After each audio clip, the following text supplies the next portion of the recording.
ದೇಶದಲ್ಲಿ ಕರ್ನಾಟಕ ರಾಜ್ಯದಲ್ಲಿ ಇದೊಂದು ಅನ್ಯಾಯ. ಅಲ್ಲಾಹು ಅಕ್ಬರ್ ಅಂತ ಕೂಗಿದ್ರೆ ಖುಷಿ. ಸ್ವತಃ ನಾನು ನೋಡ್ಲಿಲ್ಲ, ಈ ಯೂಟ್ಯೂಬ್ ಅಲ್ಲೆಲ್ಲ ಬಂದಿರುತ್ತೆ. ಆ ಕಾಂಗ್ರೆಸ್ಸಿನ ಅಭ್ಯರ್ಥಿ ಗೀತಾ ಶಿವರಾಜ್ ಕುಮಾರ್ ಅವರು ಹಣೆ ಹಚ್ಚಿದ ಕುಂಕುಮ ಆಡಿಸ್ತಾರಂತೆ. ಹೌದಾ? ಜಗ್ಬೆಟ್ನಗರಲ್ಲಿ ಹೌದ್ ತಾನೆ?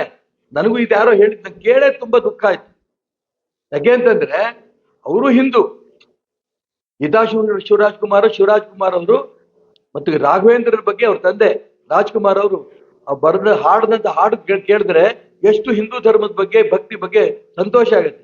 ಆದ್ರೆ ಗೀತಾ ಶಿವರಾಜ್ ಕುಮಾರ್ ಅವರು ಕುಂಕುಮ ಹಾಕಿದ್ದನ್ನ ಹಾಡಿಸಿರೋದ್ರಿಂದ ಹಿಂದೂ ಸಮಾಜದ ಕ್ಷಮೆ ಕೇಳಬೇಕು.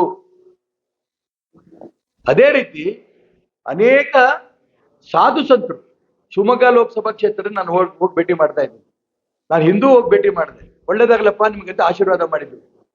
ಲಿಂಗಾಯತ್ ಹೆಣ್ಮಕ್ಳು ಮನೆ ಬಿಟ್ಟು ನನ್ನ ಪರ ಹೋರಾಟ ಮಾಡ್ತಿದ್ದಾರೆ. ಅವ್ರೆಲ್ರಿಗೂ ಕೂಡ ಆ ಸಾಧು ಸಂತರಿಗೆ ಮತ್ತೆ ಬೆದರಿಕೆ ಆಗ್ತಾ ಇದ್ದಾರೆ. ಯಾವ ಕಾರಣಕ್ಕೂ ಈಶ್ವರಪ್ಪನ ಜೊತೆ ಹೋಗ್ಕೂಡುದು. ಏನು ಇವರು ಅವ್ರನ್ನ ಸಾಧು ಸಂತರನ್ನು ಕೊಂಡ್ಕೊಂಡಿದ್ದಾರಾ? ಈ ಒಂದು ಲಿಂಗಾಯತ್ ಹೆಣ್ಮಕ್ಳನ್ನ ಕೊಂಡ್ಕೊಂಡಿದ್ದಾರಾ?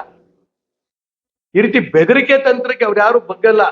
ಆ ಸಾಧು ಸಂತರು ಮತ್ತೆ ನನಗೆ ಫೋನ್ ಮಾಡಿ ಆಶೀರ್ವಾದ ಮಾಡ್ತಾರೆ. ಅಪ್ಪ, ಯಾವ ಕಾರಣಕ್ಕೂ ನೀನ್ ಹಿಂದ್ ತಗೋಬೇಡ, ನಿಮ್ ಜೊತೆಗೆ ಇಡೀ ಹಿಂದೂ ಸಮಾಜ ಇದೆ, ನಾವೆಲ್ಲ ಸಾಧು ಸಂತರಿದ್ದೇವೆ.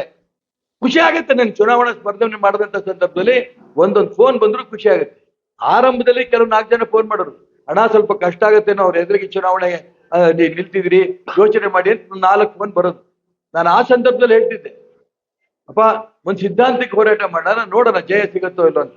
ಇವತ್ತು ಒಂದೇ ಒಂದು ಆ ರೀತಿ ಫೋನ್ ಬರಲ್ಲ.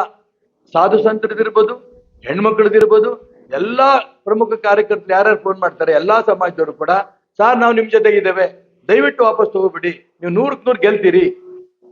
ನನಗೆ ತುಂಬಾ ಖುಷಿ ಆಗುತ್ತೆ. ಇಂಥ ಒಂದು ವಾತಾವರಣದಲ್ಲಿ ಈ ಚುನಾವಣೆ ನಡೀತಾ ಇದೆ.